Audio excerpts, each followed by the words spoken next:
कि देश में परम पूज्य बाबा साहब डॉक्टर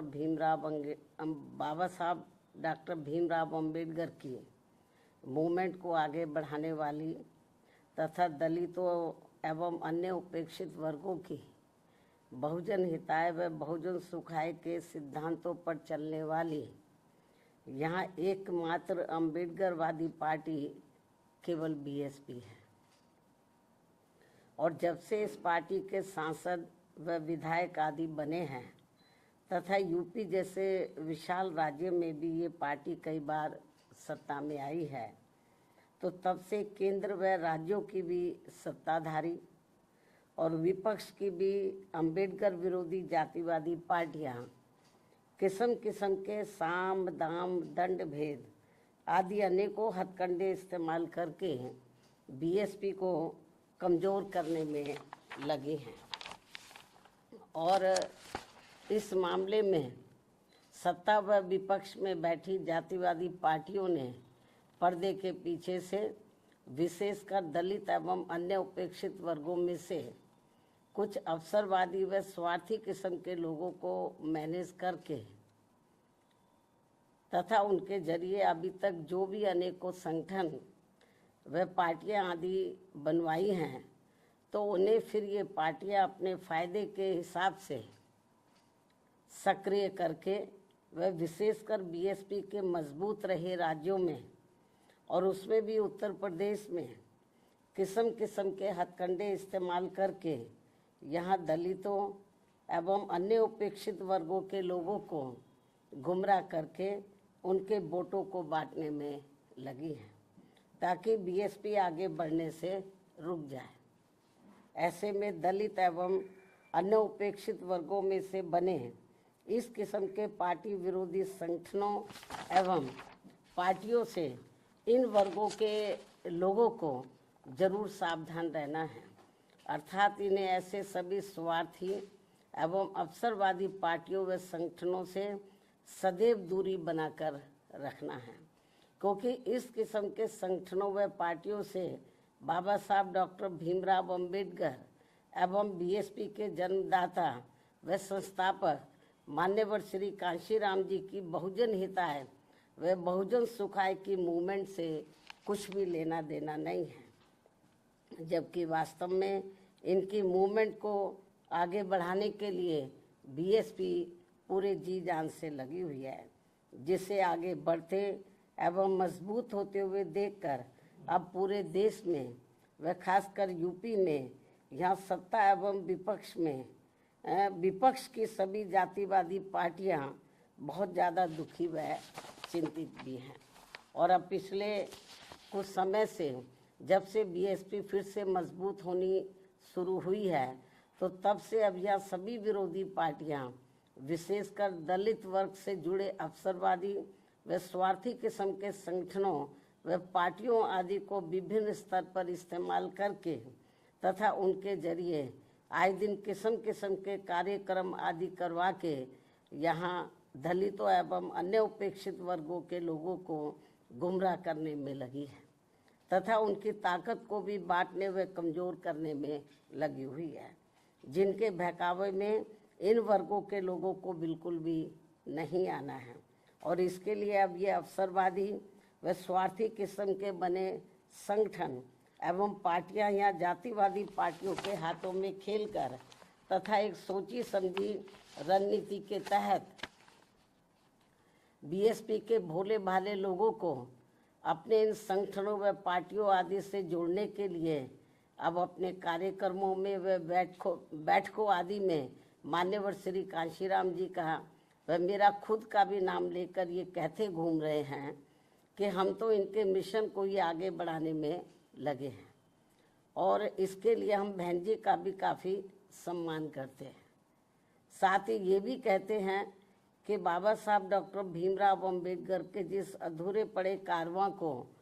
बीएसपी पूरा करने में लगी है, उसके साथ हम भी खड़े हैं। इस किस्म की वो बातें करते हैं लोगों को गुमराह करने के लिए। इस प्रकार से ये सब लिपड़ी चिपड़ी बातें कहकर अब ये अवसरवादी एवं स्वार्थी किस्म के संगठन एवं पार्टियां बीएसपी के लोगों को गुमराह करने में लगी है तथा इस पार्टी को कमज़ोर करने में लगी हैं। जबकि इस मामले में हमारी पार्टी का ये कहना है कि यदि इनकी इन सब बातों में रत्ती भर भी सच्चाई होती तो तब फिर ये लोग विरोधी पार्टियों के हाथों में खेलकर अपने अनेकों संगठन एवं पार्टियां आदि नहीं बनाते और फिर ये लोग सीधे बीएसपी से ही जुड़कर अपनी बहुजन हिताय व बहुजन सुखाय की पार्टी को ही मजबूत करते। लेकिन ऐसा ना करके ये लोग एक सोची समझी रणनीति के तहत इस किस्म की बातें कहकर हमारे बीएसपी से जुड़े भोले भाले दलितों एवं अन्य उपेक्षित वर्गों के लोगों को गुमराह करने में लगे हैं। इस किस्म की बातें कहकर बीएसपी को आगे बढ़ने से रोकने में लगे हैं, जिनसे इन वर्गों के लोगों को हमेशा सचेत रहना है ताकि यहाँ जातिवादी पार्टियाँ इनके जरिए बीएसपी को कमज़ोर व ख़त्म करने के अपने इस मकसद में कामयाब ना हो सके। इतना ही नहीं बल्कि अब ये विरोधी पार्टियां इनसे अनेकों और भी हथकंडे इस्तेमाल करवा सकती हैं ताकि फिर देश में बीएसपी का अस्तित्व ही ना के बराबर रह जाए। इसके साथ ही अब तो ये जातिवादी पार्टियां अपने राजनीतिक लाभ के लिए इन स्वार्थी व अवसरवादी संगठनों एवं पार्टियों को जिंदा रखने के लिए चुनाव में अपने वोट भी ट्रांसफ़र करा के इनके अब एक आधी एमपी व एमएलए भी जितवा कर भेज रही है। इतना ही नहीं बल्कि ईवीएम में भी धांधली करा के अब बीएसपी के उम्मीदवारों को जीतने भी नहीं दे रही हैं ताकि दलित एवं अन्य उपेक्षित वर्गों के लोगों का बीएसपी से मोह भंग हो जाए। हालांकि ईवीएम में धांधली को लेकर अब विपक्ष की पार्टियां भी काफ़ी कुछ बोल रही हैं। ऐसे में अब हमारी पार्टी सहित अधिकांश विपक्ष की पार्टियां भी यही चाहती हैं कि देश में सभी छोटे बड़े चुनाव पूर्व की तरह ही बैलेट पेपर के जरिए होने चाहिए, जो वर्तमान सरकार के रहते तो संभव नहीं हो सकता। लेकिन उम्मीद है कि सत्ता परिवर्तन होने के बाद ये सब संभव हो जाए। इसलिए ऐसी संभावना के चलते अभी अपनी पार्टी के लोगों को भी कतई निराश नहीं होना है, बल्कि इनको अपनी पार्टी को हर स्तर पर मजबूत बनाते रहना बहुत ज़रूरी है, क्योंकि देश में वर्तमान में चल रहे राजनीतिक हालातों में ये ईवीएम वाला सिस्टम कभी भी बदल सकता है और फिर यहाँ बैलेट पेपर से ही देश में हर चुनाव होंगे और ऐसा हो जाने पर फिर बीएसपी के भी अच्छे दिन पुनः वापस लौट आएंगे। इस उम्मीद के साथ ही पार्टी के लोगों को यहाँ जातिवादी पार्टियों के इशारों पर बने ऐसे सभी अवसरवादी एवं स्वार्थी किस्म के संगठनों एवं पार्टियों आदि के हथकंडों से सावधानी बरतते रहना बहुत ज़रूरी है। इसके साथ ही पार्टी के लोगों को अपनी एकमात्र हितैषी पार्टी बीएसपी के जनाधार को बढ़ाने की तरफ भी इन्हें विशेष ध्यान देना है ताकि फिर अपनी ये पार्टी खासकर यूपी में पुनः पूर्ण बहुमत के आधार पर सत्ता में आसीन हो सके, जो ये सर्वजन के हित में होना यहाँ बहुत ज़रूरी है। इसलिए कांग्रेस, बीजेपी व सपा आदि इन पार्टियों के सहारे व इशारे पर चलकर दलित एवं अन्य उपेक्षित वर्गों की एकता व इनकी एकमात्र हितैषी एवं अम्बेडकरवादी पार्टी बीएसपी को कमज़ोर करने वाले ऐसे सभी अवसरवादी व स्वार्थी संगठनों एवं पार्टियों के नेता चाहे अपने निजी स्वार्थ में सांसद, विधायक व मंत्री आदि क्यों ना बन जाएं, तो भी इससे इन वर्गों के लोगों का कुछ भला होने वाला नहीं है। इसके अलावा यहाँ मैं ये भी कहना चाहूँगी कि पिछले कुछ समय से हमें ये देखने के लिए मिल रहा है कि देश की राजनीति में एक दूसरे के विरुद्ध द्वेष, विद्वेष, संकीर्णता व मुकदमेबाजी आदि की नकारात्मकता इस हद तक बढ़ गई है कि आए दिन नेताओं के बीच किसी न किसी विषय को लेकर होने वाली असभ्य एवं अभद्र आचरण से जनता काफ़ी हैरान व दुखी भी है कि अतः वर्तमान में चल रहे ऐसे हालातों में इन लोगों से सही जन व देश हित भला फिर कैसे संभव हो सकता है, जबकि वास्तव में देश में ऐसा फैला विषैला माहौल सीधे तौर पर यहाँ के विकास व आत्मनिर्भरता के प्रयास को बाधित कर रहा है तथा देश के धन्ना सेठों की संपत्ति अब ज़्यादातर विदेशी निवेश में जाने लगी है, जिससे यहाँ की अपार गरीबी, बेरोजगारी, अशिक्षा व पिछड़ापन आदि की ज्वलंत समस्याएं और भी ज़्यादा गंभीर होती जा रही हैं। और इस बीच भारतीय अर्थव्यवस्था में अस्थिरता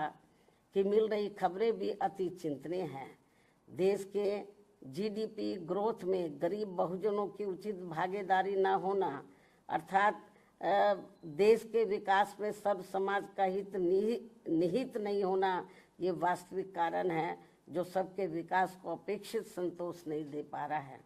इसलिए सबका विकास होना जरूरी है।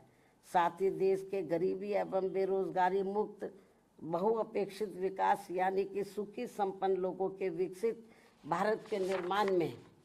केंद्र की बहुजन हितैषी नीतियों के साथ साथ राज्यों के गुड गवर्नेंस की भी भरपूर भूमिका न होना ये भी सोचने की बात है, जबकि यूपी जैसे बड़े राज्यों को भी सबके विकास का दायित्व निभाना अत्यंत आवश्यक है। इतना ही नहीं बल्कि वर्षों से अपने देश की सीमाएं भी पूरे तौर से सुरक्षित नहीं होने के कारण यहाँ समय समय पर आतंकवादी वारदातें भी आए दिन घटित होती रहती हैं। अभी हाल ही में पहलगाम की हुई ताज़ा घटना इस बात का खास उदाहरण है, जो अति दुखद व चिंतनीय भी है, जिस पर इस समय देश में काफ़ी राजनीति भी की जा रही है। ये भी बड़े दुर्भाग्य की बात है जो नहीं होनी चाहिए। वहीं दूसरी तरफ अब देश में कोरोना का भी तेजी से प्रकोप बढ़ रहा है, जिसके रोकथाम के लिए भी सभी राज्य सरकारों को विशेष ध्यान देना चाहिए। साथ ही देश में लगातार बढ़ रही गरीबी एवं महंगाई आदि ने भी लोगों को अब काफ़ी तोड़कर रख दिया है। इनके साथ साथ इस समय देश के कुछ भागों में भारी वर्षा व तूफान आदि आने की वजह से भी लोग बहुत ज़्यादा मुश्किल में हैं। इन सब मामलों में भी केंद्र व राज्य सरकारों को जरूर ध्यान देना चाहिए। साथ ही सरकारें कार्यक्रमों के प्रति गंभीर व संवेदनशील न होने के कारण आए दिन मची भगदड़ में हो रही मौतें भी अति चिंता की बात है। इस ओर भी सरकारों को जरूर ध्यान देना चाहिए।